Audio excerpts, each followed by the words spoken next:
lahat ng mga followers po sa Obet Antique Collection sa YouTube channel. At yung mga hindi pa po nakasubscribe, please subscribe, follow, and share mga idol. Para matulungan nyo naman po itong ating may munting channel. Kaya dito tayo ngayon sa ating panibagong nahuli na naman kayo mga idol. At ito ay bigay lang po sa isang American na kaibigan po natin. Saka silipin natin ito, napakamagarang mga koleksyon kaya niya ito lahat mga idol. Sa katulad ng mga tools. At marami pa nga siya ron. Sabi niya, pasiunang bigay nga raw po niya ito sa atin. Kaya lahat po ito galing po sa Amerika, kaya mga idol, United States na mga tools. Kaya kanya po itong inuwi rito sa Pilipinas kasi nakapag asawa na rin po siya rito ng kababayan po natin, kaya po ay nagiging kaibigan po natin siya. Shout out nga pala sa iyo, Sir All. Kaya ito po yung koleksyon na kanya pong naibigay po sa atin. Katulad nitong mga maso kaya mga idol. Ito, napakamagarang maso. Tingnan nyo naman po yan. Siguro sa kanya mayroong mga 10 box doon na halos lahat ng kanyang koleksyon ng mga iba't ibang uri ng mga tools kaya mga idol. Ito po, tingnan nyo naman po yan, napakaganda. So, maski isang beses yata idol, hindi ito nagamit eh. Yung iba rito mga idol, may mga tag pa nga. Ayan, katulad nitong dalawa nito mga idol, tsaka halos hindi pa nga nagamit. Ayan, So, napakagandang gamitin ito mga idol. Parang magaan lang sa palo natin, ganyan, Ayan, So, kadalasan naman, meron ding mga malalaki siya roon. Kaso, ito lang muna daw yung kanyang inabot sa atin. Tsaka ito mga idol, tingnan nyo po.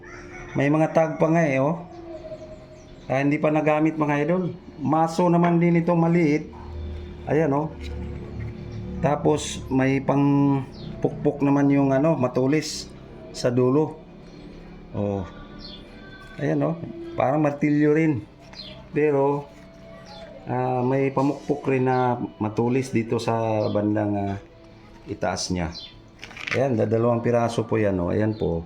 Ito naman, iba naman po yung parang palakol naman yung niya. Tsaka napakatalas kaya mga idol, Pang yata ito sa bato. Ganun. Panghati ng bato. Maski anong pupukpukin ito mga idol.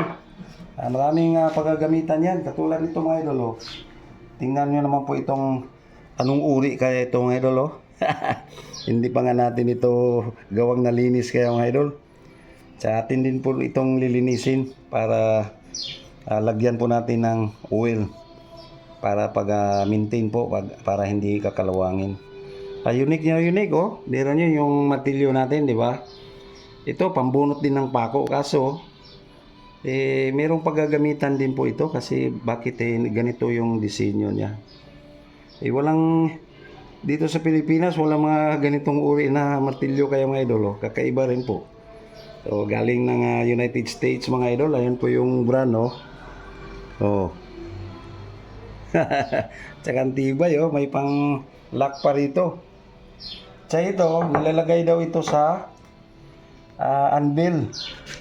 Pag mayroon tayong ikakat na metal, ilalagay daw doon sa anvil, tapos pupukpukin ng ganun para paghati. Ayan, napakatibay din. So, parang ganito rin mga idol kapag nilalagay din po ito sa anvil.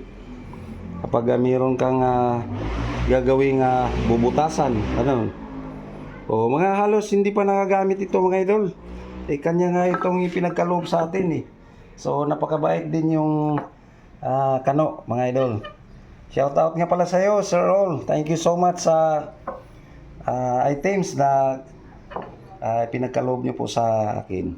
Yan, ito rin po mga idol, So, ilalagay din doon sa butas ng anvil. So, pag maski ano yung mga pupukpukin mo, ito po yung ano niya. Siguro, lahat na ito mga idol, parang hindi pa nagagamit eh. Kanya nga, ang napakabigat kaya nito. Mahirap din sa shipping ito kapag pag-uwi rito, napakabigat din. Malaki yata yung kanyang binabayaran kasi maraming ilang boxes kaya, mga 10 boxes kaya lahat mga idol.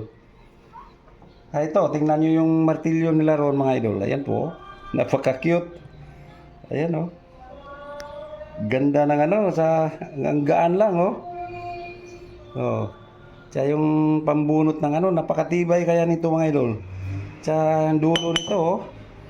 Kakaiba po, iba po yung mga gawang Pilipinas sa ibang bansa mga idol. Sa United States po ito, napakatibay nito. Sa yung dulo nito, hindi masyadong napupudpud. Yan oh, tumatagal ito maski ilang taon ito. Hindi ito nasisira. Tsaka ito mga idol oh, yung tawagin sa atin naman dito ay piko. Pero yung piko naman, patulis naman po dito. Ito martilyo din yung ano eh. Tsaka ito, pwedeng pang-garden. Ayan oh.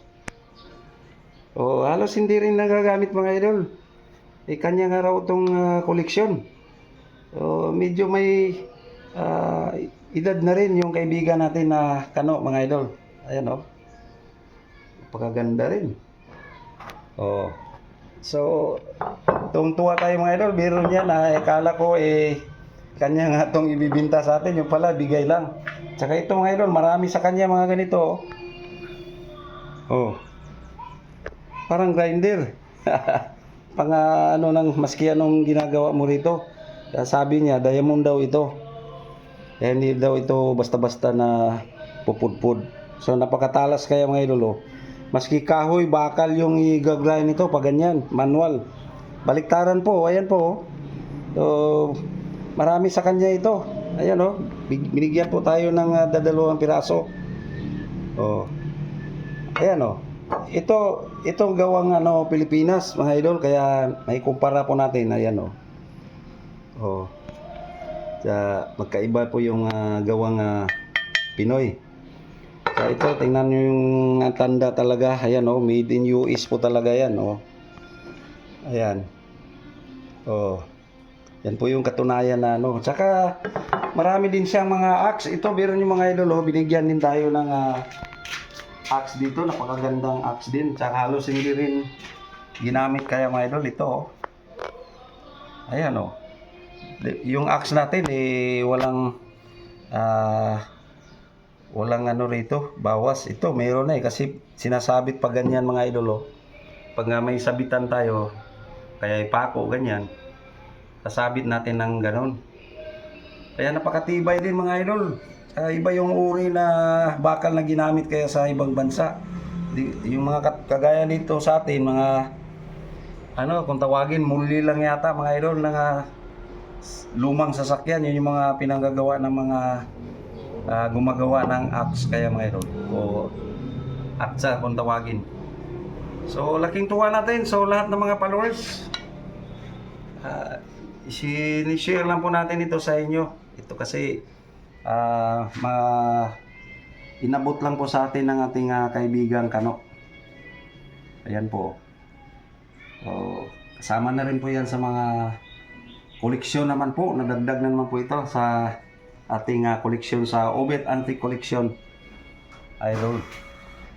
So don't forget to subscribe Obet Antique Collection sa YouTube channel po natin para matulungan nyo naman po itong ating may munting channel. Thank you for watching.